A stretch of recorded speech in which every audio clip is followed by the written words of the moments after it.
दोस्तों जय श्री राम। मैं हिमांशु शर्मा आपके अपने ही YouTube channel astro with Sharma ji में आप सभी का हार्दिक हार्दिक अभिनंदन करता हूं। आज का हमारा विषय वस्तु है, इन कारणों से शांति कराने पर भी समाप्त नहीं होता है पितृदोष। जी हाँ, दो तीन कुछ ऐसे प्रमुख कारण हैं जिन गलतियों को यदि आप करते हैं तो पितृदोष की शांति कराने के बाद भी पितृदोष समाप्त नहीं होता है। बहुत बहुत ही जबरदस्त कारण है और अमूमन लोग यहां पर आकर धोखा खा जाते हैं। चलिए एक एक करके तीनों चारों बिंदुओं को आपके सामने रखता हूं। सबसे पहला विषय वस्तु, हमारे धर्मशास्त्र में एक बात कही गई है, आप एक शेर और एक हिरण को मारेंगे तो दोनों में बराबर पाप नहीं लगता है। धर्मशास्त्र कहता है दोनों में एक बेसिक अंतर है, हिरण को मारने में और शेर को मारने में। मारना तो किसी को भी नहीं है, लेकिन दोनों को मारने में भी अंतर है। एक आपसे लड़ने के लिए सक्षम है और दूसरा लड़ने के लिए सक्षम नहीं है। बहुत ध्यान से समझिएगा, एक आपसे लड़ने के लिए सक्षम है और दूसरा लड़ने के लिए सक्षम नहीं है। हिरण में और शेर में यह एक अंतर है और वही गलती आप अपने घर के अंदर करते हैं, भ्रूण हत्या करके। वो एक ऐसा जीव है जो सिर्फ और सिर्फ आपके ऊपर डिपेंडेंट है, वह आपका कुछ भी नहीं बिगाड़ सकता है। आप इस चीज को बहुत अच्छे से जानते हैं, उसके बावजूद लोग यह गलतियां जाकर करते हैं। लड़का है या लड़कियां यह डॉक्टर के यहाँ जाकर चेक कराते हैं और वह रे वो पैसे के लोग जिसे लोग भगवान के जैसे पूजते हैं, फिर भी वह लोग चेक करते हैं और लोगों के गलत काम में साथ देते हैं। छोटा मोटा पाप नहीं है, वो पूरी तरीके से असहाय है और सिर्फ आपके ऊपर डिपेंडेंट है। सिर्फ और सिर्फ वो आपके ऊपर डिपेंडेंट है। पितृदोष की शांति कराएंगे ना तो फिर भी आपको रिजल्ट नहीं मिलेगा यदि आप यह पाप किए हुए हैं। सबसे पहला विषय वस्तु, और पितृदोष हंसी मजाक कोई दोष नहीं है।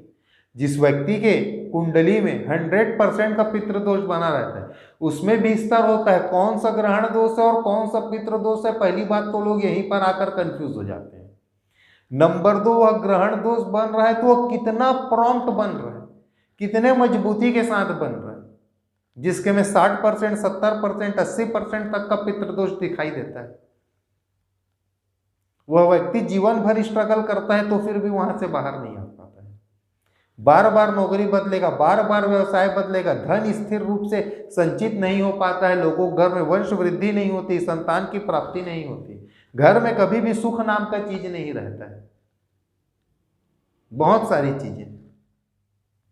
दूसरे विषय वस्तु पर आता हूं दोस्तों। उसके पूर्व एक बहुत ही छोटा सा निवेदन है, वीडियो अच्छी लग रही होगी तो लाइक अवश्य कीजिएगा, कमेंट बॉक्स में जय श्री राम, जी हाँ कमेंट बॉक्स में जय जय श्री राम लिखिएगा। उस ईश्वर का नाम अवश्य लिखिएगा जिसके अनुकंपा से मैं इस वीडियो को बोल रहा हूँ और आप इस वीडियो को देख रहे हैं। उस ईश्वर का नाम अवश्य लिखिएगा, उसके शरण में अवश्य हमें रहना है, उनको छोड़ के बाहर नहीं जाना है। दूसरे विषय वस्तु पर आता हूं। जिस घर में हर हमेशा नारियों का अपमान होता है वहां पर शांति कराने के बाद भी पितृदोष समाप्त नहीं होता है। जो अपने माता पिता या माता पिता तुल्य लोगों का लगातार अपमान करते हैं, उन्हें इज्जत नहीं देते, जिस घर में बड़े बच्चों के सामने अपने बात को नहीं रख पाते हैं, उस घर से पितृदोष समाप्त नहीं होता है पूजा पाठ कराने के बाद भी। बहुत गहन वस्तु है, बहुत गहन विषय वस्तु, सोचनीय विषय है यह सारी चीजें, और हर एक लक्षण हमारे जीवन में दिखाई देते हैं। एक महा उपाय आज आपके सामने रखता हूं, एक महा उपाय, इस एक काम को आप अवश्य करें। अच्छा, इसी के साथ एक और बात है, बड़े वृक्ष को काटने से भी पितृदोष समाप्त नहीं होता है। पितृदोष शांति हेतु यदि पूजा कराई गई है तो उसका फल नहीं मिलता है, लेकिन इसका अल्टरनेट है, आप कम से कम एक दूसरे जगह एक की जगह 4 पौधे तो लगा सकते हैं, ऐसे पौधे जो बड़े बाद में बड़े होकर बड़े वृक्ष का रूप ले लें। एक महा उपाय मैं आपके सामने रखता हूं। हर अमावस्या के दिन पितरों के निमित्त दक्षिण की ओर मुख कर एक दीप अवश्य जलाएं। अमावस्या के दिन खीर का प्रसाद अपने पितरों को लगाएं, खीर का प्रसाद, और उस खीर के प्रसाद को ब्राह्मण को या तो आप अपने घर बुलाकर खिलाएं।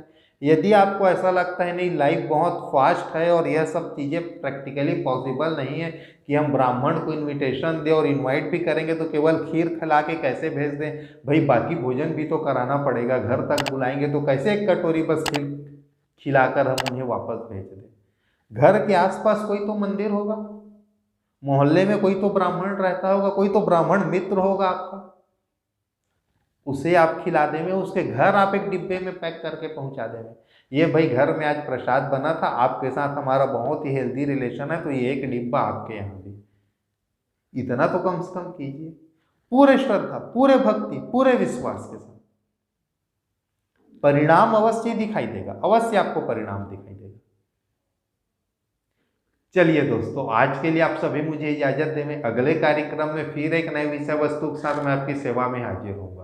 आज के लिए जय जय श्री राम।